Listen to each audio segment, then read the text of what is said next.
Welcome to the Grow Strong Leaders podcast. I'm your host, Meredith Bell, and I interview business leaders who are committed to their own growth and the development of everyone on their team. If you enjoy my podcast, be sure to subscribe and rate it on your favorite podcast platform. Welcome to another episode of the Grow Strong Leaders podcast. I'm your host, Meredith Bell, and today I'm so excited to have as my guest, TJ Bennett. TJ, welcome to my show. I am very excited to be here, Meredith. I've been looking forward to this conversation. So have I, and a little history. Well, first of all, a shout out to Amy Bernard Bond, because she is a wonderful friend and colleague to both of us, and she was a guest on your podcast, which has the creative name of Desuckify Work. Yes. And she introduced us so I could be a guest on your show. And we just had the most wonderful, meaningful conversation. I absolutely loved it. And Great. So because of the great connection and chemistry we had, I thought immediately TJ needs to be on my show. So here you are. And I'm so glad to continue the conversation with you today. Yes, it's going to be fun.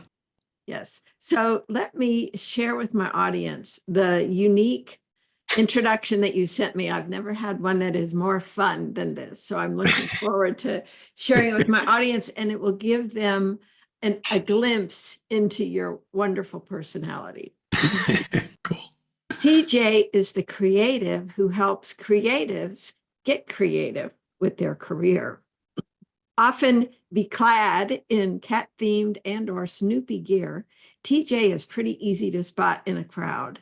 Once you find him, you'll discover that his love for felines and cartoon beagles is matched by a mildly unhealthy obsession with making work not suck. He spends his day listening intently to clients, helping them uncover insights that spark life-altering possibilities. And he spends his nights dreaming of the same thing, except everyone is dressed like clowns, and he forgot to wear pants for some reason. Rest assured, he will never show up in a session sans trousers, and will always show up with a fresh perspective that makes you think about work a little bit differently. So fun. TJ, tell us about your work today and also your leadership journey along the way, because you've had an interesting one. I have. It's been fun, and I appreciate you sharing that intro, because it is a little indicative of the way I like to approach work and leadership and all of it. I believe that it's important to have fun, to really tap into who we are. The work I'm doing now, I'm working as a coach, an executive and leadership coach, and I've been doing it for a few years now. I primarily work with folks who come from the world that I come from, which is advertising.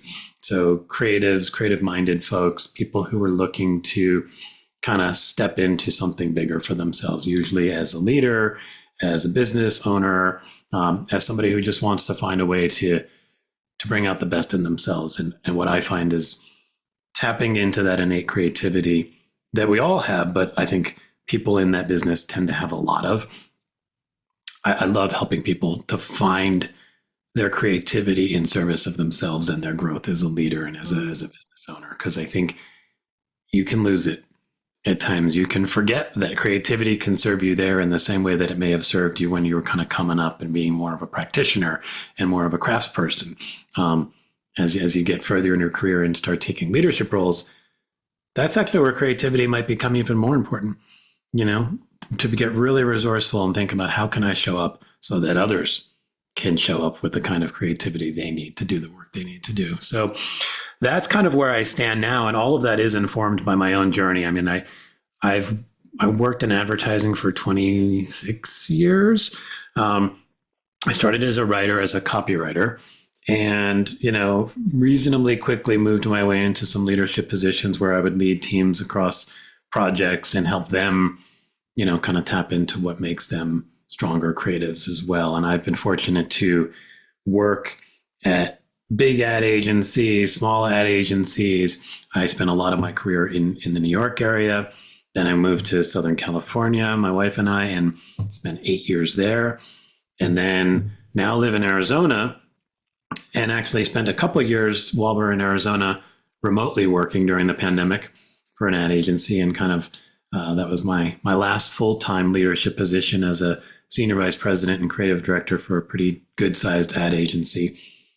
And then I made the leap 2 years ago ish to go full-time with this coaching thing, and try to figure out how I can impact people more directly, more consistently around this passion of mine, which is to desuckify work, but both in the individual sense.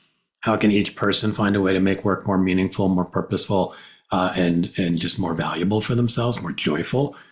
And also on the sort of systematic sense of how can organizations find ways to make work a place where people can thrive and show up as their best selves. So that's kind of the quick story, but I can fill in the gaps as needed as we go. Well, thinking about your own journey, one of the things that happens in so many professions, and I think it's true in advertising, someone who shows a lot of ability within their unique talent often gets promoted Mm-hmm. without preparation. And I believe that you've seen that happen a lot. And I wondered if it happened with you, if you got put into leadership roles without being adequately prepared. It most certainly did. And I think it's the nature of most businesses that maybe the leadership training isn't as strong as it could be. And in advertising, that's definitely true. I think I remember having one like 2 hour leadership seminar somewhere along the way. So it doesn't quite seem like enough. And, what you do early on, and I guess this is true for most people, is you kind of look around at the folks you've worked for and you go, I hope I'm grabbing the best bits and pieces of what others have done and what I think worked for me, and try to kind of pass it forward to people. But you also pick up some bad habits doing that as well, where I think things that you think are quote unquote the right way to manage are in fact just a bad habit that's been passed down from, leader to leader to leader to leader. And it takes you bumping up against the bad effects of that behavior for you to start to go, oh, okay, maybe there's a different way. And I think that's where I first started to explore the idea that I can approach this with some of the same craft that I approached my writing, and yeah, I got really good at writing, and that didn't necessarily qualify me to be a leader, but the creativity behind it, I think, did. And that's where it's like, okay, what can I tap into? What can I create in myself that will show up in a way that then allows others to bring more of themselves to work? And that's a long process of trial and error. I think, if I had been fortunate to have a little more training or to have a coach, I've had a couple of little bits of coaching along the way, but I think if I had a little more coaching, I could have learned those lessons quicker, right? Instead of kind of bumping up into a wall 10 times and then going, maybe I shouldn't do that anymore. You have somebody who you can go after the second time, go, this is weird. This thing I think is good is not working. What do I do? And then you could talk it through. So, but you do learn and you get better. I don't know that I ever became all that I could be as a leader, but I think I certainly got a lot better as I moved up and moved forward. I love what you just said about creating yourself to be the person that could bring out the best and the most creativity in others. Mm-hmm. That is such a core element to me of what leadership is all about. TJ, you just said that so well, because we don't often think of creating ourselves. Yeah. I truly believe that. It's something I do every morning. Yeah. But a lot of times we get stuck in, well, this is how I am, or we have these beliefs about, well, this is just my way. And we don't think about the ability to really create ourselves so powerfully and the impact that has on other people. I just think that's profound. And I want to circle back to this whole thing of desuckify work. What are the things that you were seeing that have kind of lit a fire under you, that have caused you to say, I want to get rid of that and get rid of that and replace it with this. You've mentioned a few things to replace it with, but I'd love to hear more about what are the things you're seeing that create all these problems where people can't perform well. Yeah, I mean, I think so much of it is communication based, right? I think I've said this before, but I think one of the ironies of the world I come from is that advertising is a communications business, but we're sort of very good at like helping brands communicate this way. But when it comes to communicating with each other, we struggle. And that's sort of to be expected. Any large group of humans brought together will have some innate struggles communicating. I think, again, we just haven't always turned that lens inward, both individually and collectively, to go, what does better communication look like? Because I think that's probably at the core of most of it. I also think maybe it's somewhat related to that. It's the way process and the way we work within organizations. It's not always right for us, and it's like we don't even get the tools to really discern that, meaning some people like a looser structure. Some people like a tighter structure. I think in advertising, you will often get a chaotic structure where it's like, let's just smash everything together and hope that good things come out of it. That might be fine, actually, for some subset of people who kind of thrive in that. But for others, there are other ways of working. And we kind of have to move around to explore, to figure out which one fits us. And I think it's important to help people realize you probably have a way of working that suits you. You just need to figure out how to identify that. Where have you thrived? When have you felt the most comfortable? When have you felt the most productive? What way of connecting and communicating and collaborating with people has really like just lit you up? And I think we're not great at that in the advertising business and maybe in other businesses. And I think kind of coming back to the broader leadership question, I just think the ability to help people engage with their own leaders and create that kind of communication up and down in a way that's more powerful and more real. I think sometimes it's a little performative. Sometimes the communication that can happen, we think we need to say this thing. I think there's room for improvement there to figure out how can we give people the safety and the permission to say, your leader is there as a resource for you. Essentially, they are working for you if you want to kind of go to the more servant leadership model, which I think is a good one. I want you to basically scrape everything you can out of that person, like get everything you can from them. I think there can be some innate fear around, the hierarchical structure that doesn't always allow for that. And we don't always have the language to help people open that up. So certainly in advertising, I think there's some work to be done there too. So those are kind of the big things that I've noticed that we could do a lot better at. Yeah, communication is at the heart of most any issues, or the lack of communication, lack of clear communication and people really speaking up. And I think you've touched on, these important areas that determine if people feel safe, speaking up and being honest. And now that you've worked with a lot of leaders in the various positions you've held over the years, and now you're working as a coach with leaders, what are some of the things that you see them struggling with? And then how are you guiding them to a better place? Yeah, I mean, one of the things that I struggled with a little bit, and I think a lot of folks are still struggling with, is sort of who is accountable for what. The accountability question is one of those things that I think people talk about. We want to be accountable, but it doesn't always get operationalized. Like who literally is the person responsible for moving this across the line, this across the line, and this across the line?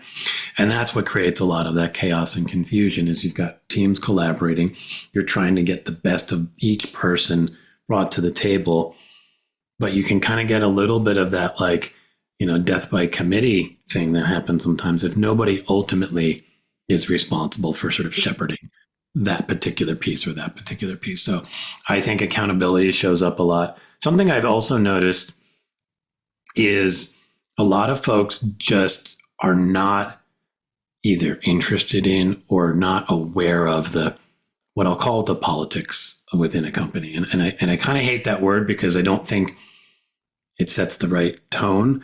But I think there is a reality that, there are people, we are humans, we have agendas, we have things we want, and this person might want something slightly different. And Yeah. how to navigate and understand all of that and to figure out how to be a strong advocate for what you want and you need, but also how to be able to recognize what others need from you and how to be as supportive as you can. And a lot of that happens, sort of at the leadership level with the other leaders. It's like you can get into a very territorial, like my team, my team, my team. And I will admit, I've been there, I've done that. And I think what you want is, yes, I want to advocate for my team, but I also want to know how me and my team can support the objectives of everyone. And ultimately, how does that ladder up to whatever the big objective is for the whole company? And that gets lost a lot in the advertising world. It's like, other than the general idea that you want to create good work on behalf of your clients, it's not always like clear what the big picture objective is within agencies. So that can allow some of that territorialism to kind of show up, and then it's difficult to navigate. So, I think some of the more executive leaders often struggle with that a little bit, of how to be really clear about the values of the organization, the purpose, like what is the goal? What are we trying to accomplish as a team beyond simply making good work? Those are conversations that leaders, I think, can default to presuming everybody knows, because as a leader, you're probably having that conversation with other people all the time, but it's mostly just the other leadership team and it's not making its way down. So that's another one that shows up. So there's a few challenges that are definitely showing up that I see. Yeah, when you were describing that situation of people losing sight of the bigger picture and the bigger purpose, I was wondering if there's a lack of a clear statement and understanding of the core values, Mm, and yeah. what is the overall vision for the company.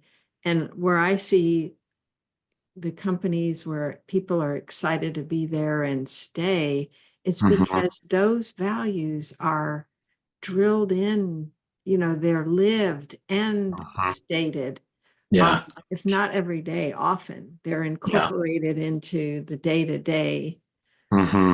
way we treat each other and we Yeah. treat our clients. And I think, Mhm. are you seeing that missing at times with some of the For companies sure. you're working with? Mhm. Yeah. I think it's a particular struggle for bigger companies, large ad agencies. It's a little harder to hold it all together. So I can picture myself, when I worked at certain places, and if somebody said, what are the values of this agency? I'd be like, I don't know. I mean, I could intuit them based on my experience, and depending on how well people were working and managing and leading, I might be close, but they weren't necessarily articulated. I found that at smaller agencies, they tend to be more cognizant of that. They're not always great at operationalizing it, because that's the thing. You talked about living. There's the sort of, okay, we post it on the wall in the break room, or we have it on the website or on the careers page, which is a start. But then how do I, as person, a person with this very specific job, connect to those values? And that requires a little more work. And it doesn't always happen. I've worked with some clients where it does, and it's kind of wonderful to see, like, somebody being very clear on, our value is X, and I know exactly how I can do it. I do it through this, this, and this. Or I at least have a sense that I can contribute to that value, and I have conversations with my own leaders to figure that out. But a lot of places, they're just stated, or they're Mhm. not stated at all, Well, and where you you see don't them, know. yeah, where you see them coming to life, what impact is that having on the culture and also on the performance and engagement of the people Mhm. there? I think a pretty big one. I mean, certainly, I'm thinking of a couple of clients in particular where it it helps immediately. I think it creates some sense of connection to that bigger purpose, right? I know why we're here, and I believe I can contribute to that. And in a coaching relationship, if that exists, it makes it so much easier to then focus the work and go, okay, these are the company values. How are you showing up? How are you living those values? And it can be a reminder at times like, oh, maybe I haven't been so much recently, or I think I'm doing pretty well on this one, but I've kind of let this one slide because maybe it just didn't innately connect to me. Okay, let's talk about how it could connect to you. It depending on where you are in the structure, is there an opportunity to reevaluate those values? If you're in the leadership team and maybe not the CEO, but up there like, I'm not sure about this value. It's not speaking to me. Well, that's a great conversation to have with the leadership team. I appreciate values A, B, and C, but value D is like, I think I get where we're going, but I don't quite know how to connect to it. Sometimes a simple word shift can have that impact of like, oh, I get it. But I think there's a massive difference in the way you can feel like you're having a direct impact on what the company's about if you have those values at least present as a conversation starter for people. Yeah, for sure. And recently I had a conversation where the person was sharing with me how the meetings people have with their managers are infused with discussions about, what have you done in the past week, month to really live this value? And what are your plans going forward? So it's really brought to the, forefront of your mind that this is important. And I'm expected to not just give it lip service, but to find ways to actually live it. Yeah. I really like when places are fully operationalizing it in that way to the point of the weekly check-ins and all that stuff. And it's, and that actually makes the values come alive more. You see what it really looks like, because you have your session where you figure out your values, and it's based on a combination of your own experience to that point and some sense of intuition about who you want to be. But then you get to see a team finding ways to live it, and that can either confirm that you've got the right set of values. It can add questions of, people are really leaning well into some of these values, but they're struggling here, or this one never seems to show up. And so it gives you opportunity. But I've seen, some people, there's a former guest on my own podcast. She sort of redid the whole idea of a job description to something that was really all about how you live the values within that job. So instead of just this like series of tasks that don't feel connected anyway, it's like, yeah, the tasks exist, but I'm going to give you the context of how they can connect to values. And I'm going to give you the opportunity to see how they can connect to values. And then that's how we're all going to evaluate the performance going forward is, are you doing the things that ultimately live up to our values? So I love that kind of stuff. It's not super common in my world of advertising where that happens, but I think it could be more common, and it could give a nice shared language for leaders and teams to have to kind of go, okay, we're pointing to that thing. What did we do this week that moved us towards that thing? So I really love it. Yeah. So I'm hopeful it can become more prominent in the ad world for sure. Well, seems like one of the opportunities you have with your coaching is to plant the seeds around that and asking questions. I know there are 3 different areas that you feel pretty strongly about in terms of how leaders can lead better. They all interestingly start with the letter A, and you touched on one of them, accountability, but I would love for you to share more about agency and autonomy. How do you and we can take them individually if you want. We could start with agency, and how do you define that? So let's start there. Yeah, agency is a tough one because I think for a lot of folks, they can feel trapped in the system that they're in and therefore not feel like they have a lot of agency. So I think from a systemic standpoint, it's what can you do as a company, as an ad agency or whatever, to create that agency for people, to allow for that agency. I think when you have agency, and I actually think this values discussion connects to it in an interesting way, right? Because when you think about the ability to impact something that matters, I mean, ultimately, that's what I start to feel with that word agency. Yeah. It's not simply that I have the agency to do things. I want to do things that matter, do things that make an Mhm. impact. So if I'm doing things that are living out the values we have, or doing things that are contributing to some bigger shared purpose or shared goal, that's what I want. But it's not easy to create because, again, I think as humans, we have this instinct to want to control things, and that can kind of just sort of find its way all the way down in an organization, so that at every level, even at like an executive level, you've got somebody who's still trying to control rather than giving you that agency.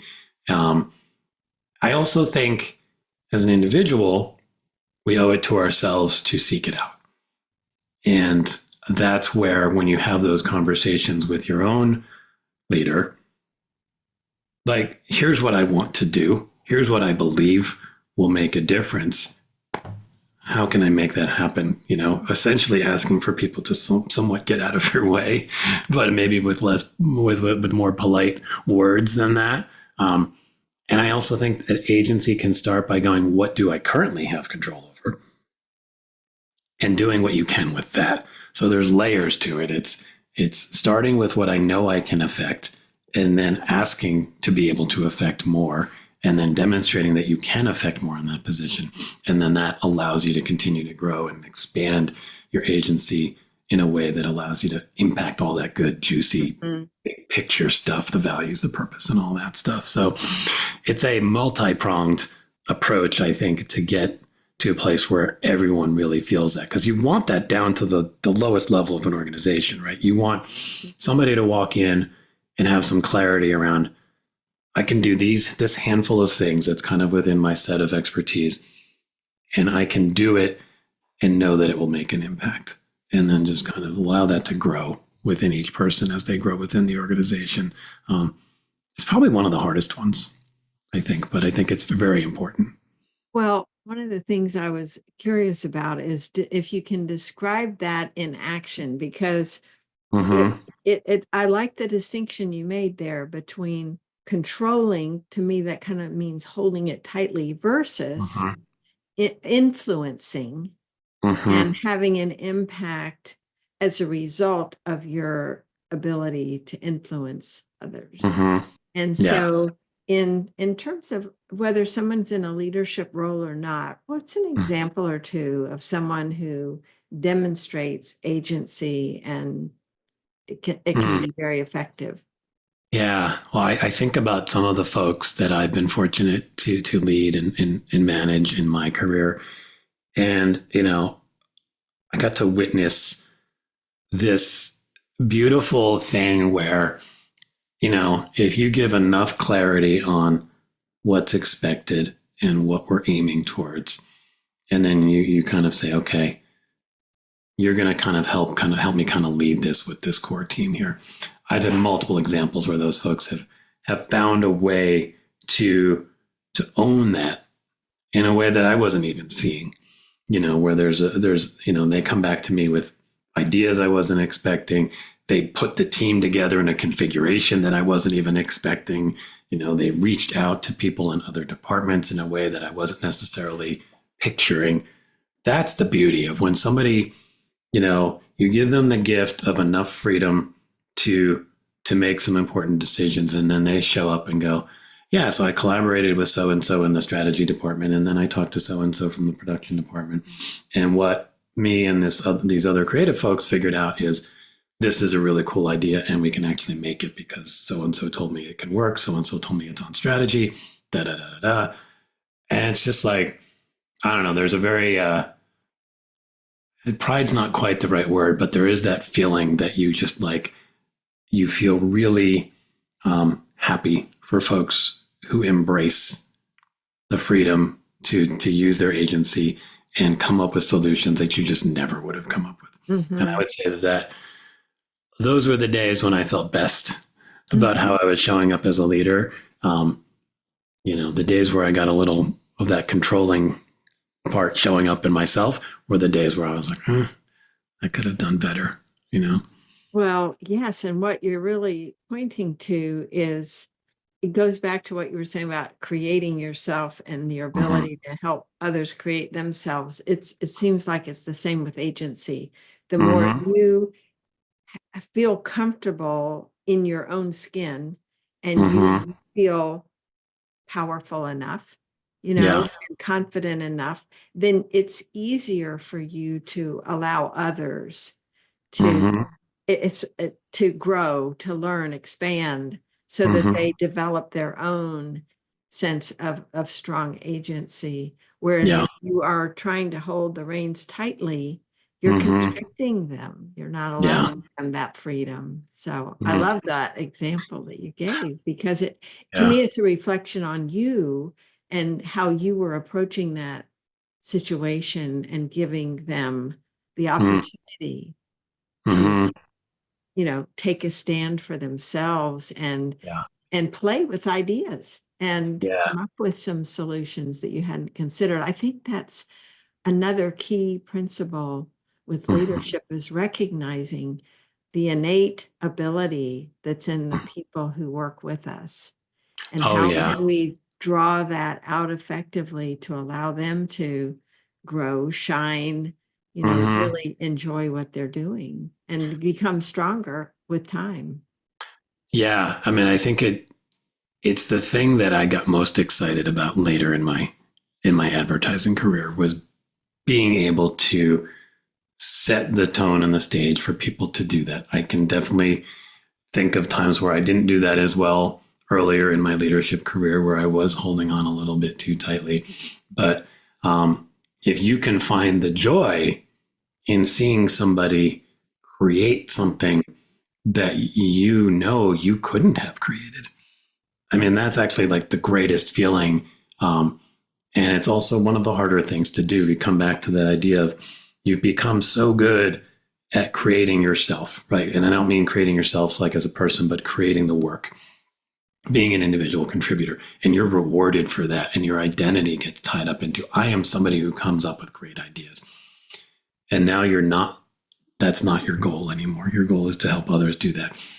It's really hard. You have to do a lot of releasing to get to that Mm-hmm. stage. And that's like, again, I think you have to bump up against the wall a bunch of times and realize, like, oh, this could have been better if I got out of the way more. And that comes back to then, yeah, doing that work on yourself, creating you in a new way that allows people to do that. But it takes time. But I think that's one of the things.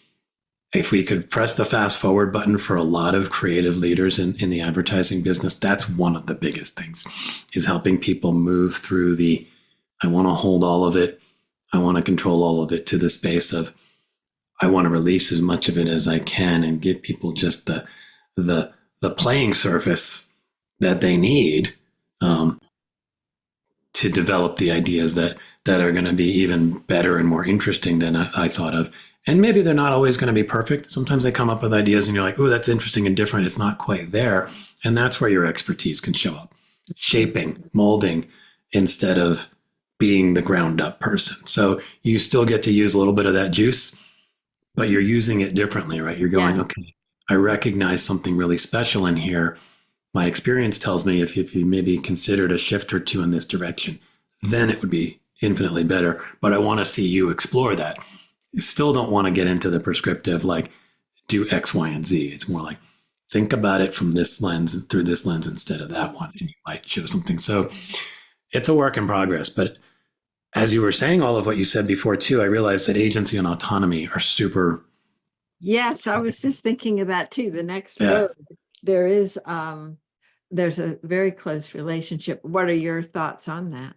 Yeah, I think in many ways, creating autonomy for people leads to them having more agency and ultimately being able to do all this great stuff that we're talking about. And that, you know, that autonomy is something that, as a leader, you have the ability to, again, kind of set the table for that and figure out, how can I both get out of their way as much as I can, and also figure out, how can I keep an eye on what else is going on within the agency, within the company, to to give them the ability to be as autonomous as possible, because there might be other forces and other people who want to kind of jump in and kind of muck things up. So sometimes you have to be able to be having multiple conversations with folks and go like, we really want this team to have some time to work through this on their own before we go too deep with our feedback.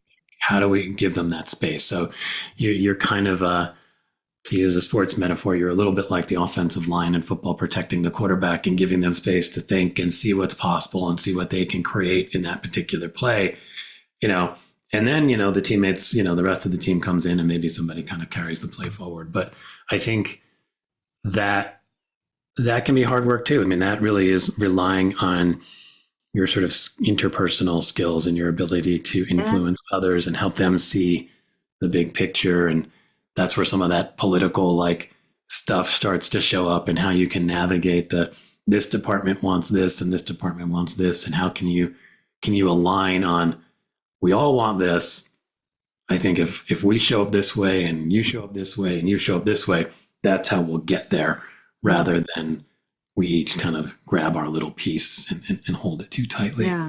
Well, I love that question you asked. And to me, this whole idea of how can we, create a situation where they are able to explore, pursue before others get involved.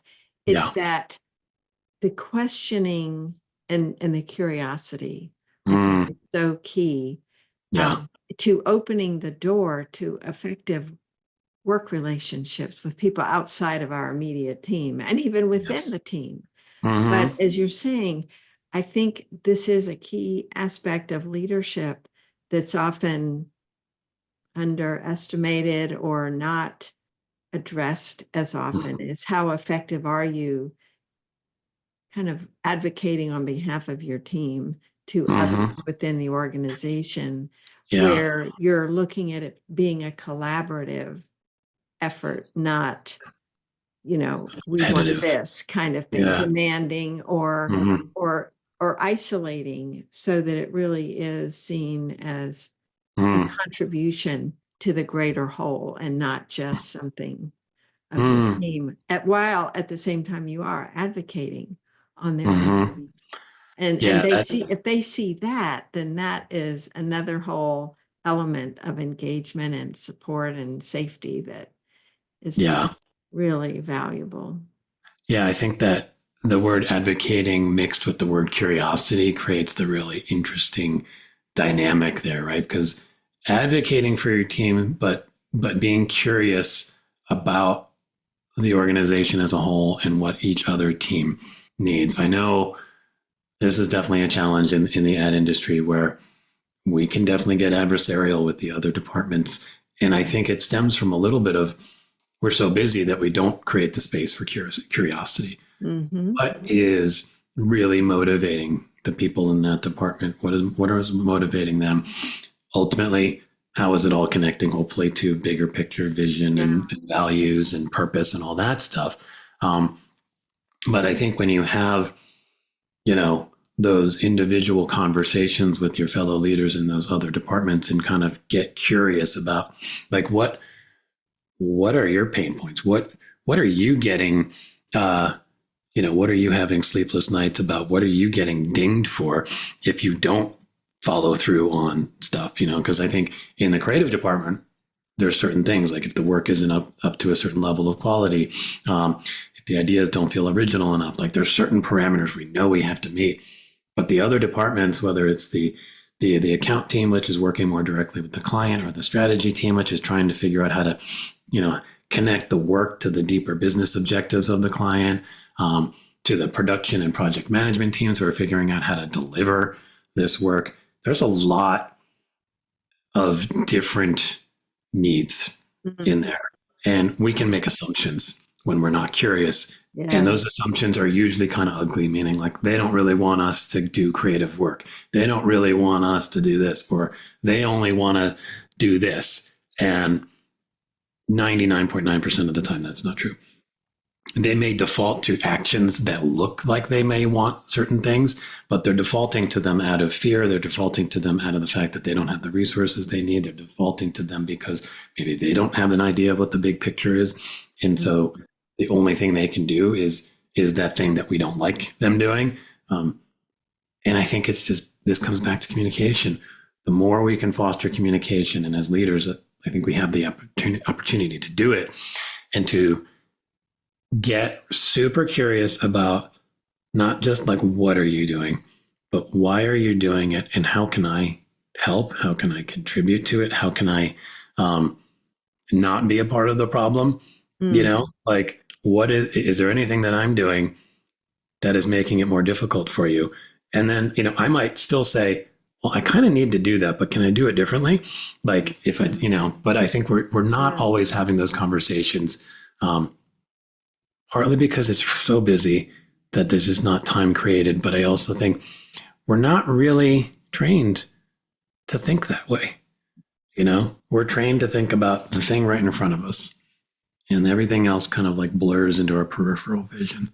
And so I would love to see that combination of curiosity, which then allows us to advocate for our team in a way that is much more informed.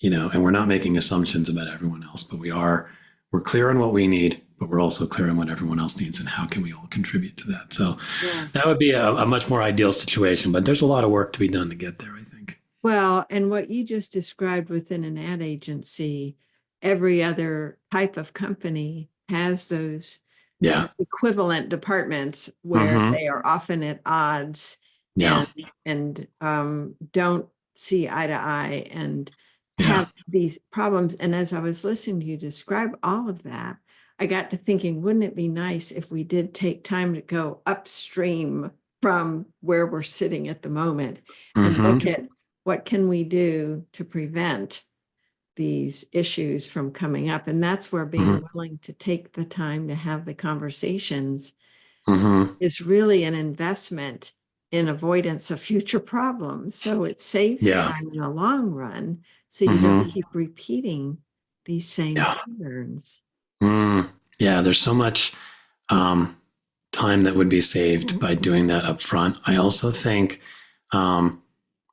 if, as leaders, we felt comfortable and confident enough to let go of some of the things that we're trying to control with our own teams, we'd have more time That's so true. Yeah. to do this work. And that's the work that I think leaders should be doing, right? We should be, you know, loosely, like occasionally like dipping in and providing guidance and nudging and steering on the sort of day-to-day work. And what we should really be doing is trying to get more and more clear and more curious about what everyone else needs and how we can support each other as leaders, and then how our teams can support each other. So I think it's actually possible, even despite the constraints that show up in terms of timing. But it does require a bit of a cultural shift in the way a lot of folks work, which is an ability to release some stuff to your teams, to have the comfort with that. And then I think some training and maybe some coaching around, what are these conversations I should be having? How do I have them? How often do I have them? Who are the right people for me to be having them with? What are the goals for those conversations? How do they ladder up to the bigger goals for the agency? Because if you're, you know, somewhere between senior leadership and executive, you know, it can be easy to be in your silo. And I think the more you can be directly connected to what that bigger picture is, the more valuable you are. And then the more your teams are going to be supporting those bigger objectives, rather than just kind of moving things along the assembly line without having a clear sense of what it's serving in the bigger picture. And then you have, in having conversations with those other parties, you're able to bring back your team and help them gain a better understanding of how their work is fitting in the big picture and what others are doing on their behalf. So that it, you know, and it takes that commitment from the leadership group. One person alone, it's challenging to do it, but at least that person can get things started. And I think this also is relevant then to the accountability piece, because when you commit to doing some things, and who's going to check to see if you really followed through on doing what you said you were going to do. Yeah, I think there's some value in if you build those relationships with your fellow leaders, are you creating a little bit of an accountability circle there where you're all kind of holding each other accountable to the commitments that you're making. I'm going to try to figure this out. I understand you need more of this kind of support. I'm going to learn some things about what we can do as a team to support that, and I'll get back to you. And that may even create a little more role definition of like, okay, when these kinds of projects show up, who owns this piece of it? Who ultimately sits? We're going to work together and we're going to collaborate, but who's the person who ultimately has to make the call? And we get to make, I think you then have time to figure those things out rather than getting into another project where you find yourself going, okay, who makes the decision here? The person with the loudest voice, the person who has the best relationship with the person above, who's ultimately, got final veto power. Those are the things that end up showing up, right? And that's where the political machinations start to show up instead of more productive.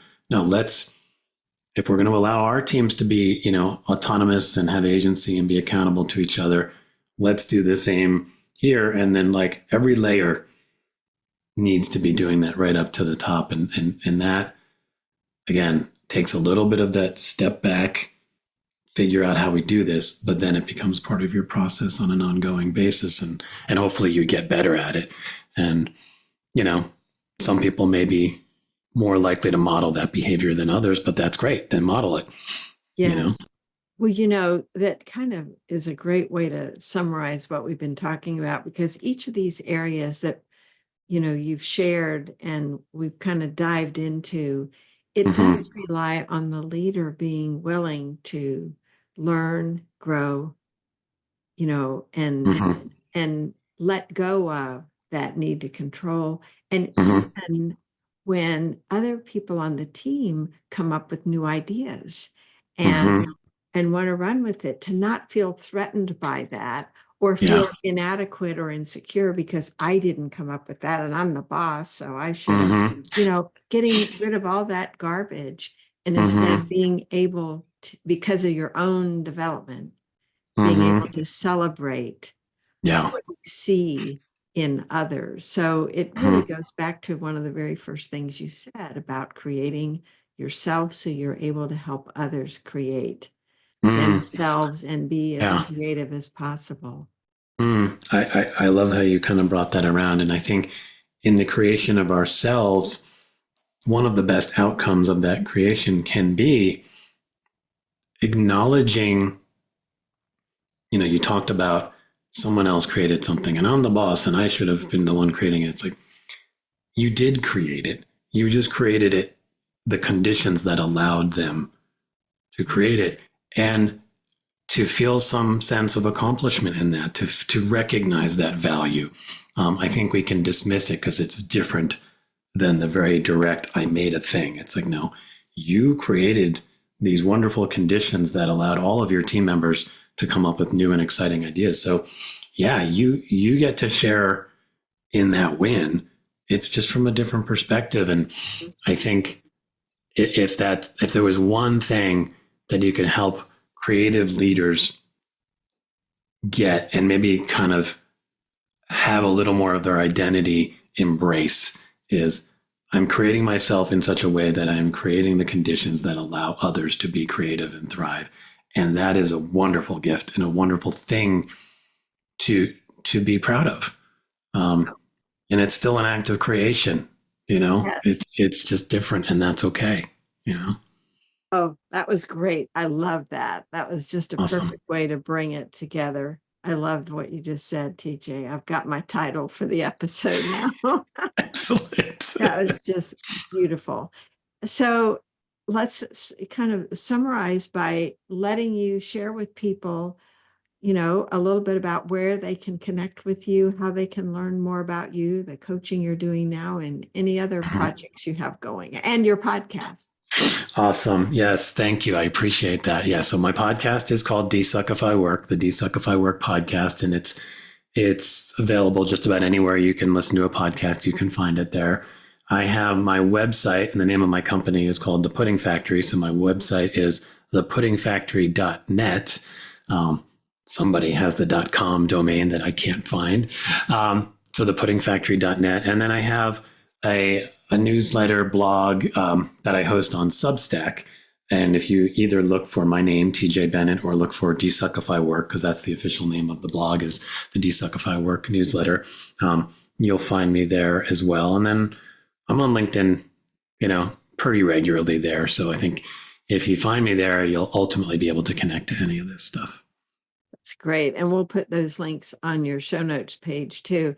And I Awesome. really want to endorse your podcast because I had the best time on there. We went way over your normal allotted time, and it just flowed so beautifully. You're just a It was so fun. host, and you bring Thank out you. just great questions and great expertise from each one of your guests. So I highly recommend it. And I appreciate TJ, that. I want to just thank you so much for being on my show today and for your commitment to work with people to help desuckify work. I just think that's it's an unforgettable phrase. And it also, to me, just shows the spirit you bring in your work and what your goal is to do, because I see you constantly creating your own self and bringing that opportunity to help others thrive. Is just wonderful. So thank you so much. Thank you, Meredith. I really appreciate it. This was awesome. I'm grateful for the invite, and I really enjoyed the conversation. Me too. Awesome. Thanks for tuning into my podcast. Now head over to growstrongleaders.com and check out our 2 books, Connect with Your Team and Peer Coaching Made Simple. While you're there, download the free Facilitator Guide to find out how to implement our unique peer coaching system. Until next time, I'm Meredith Bell.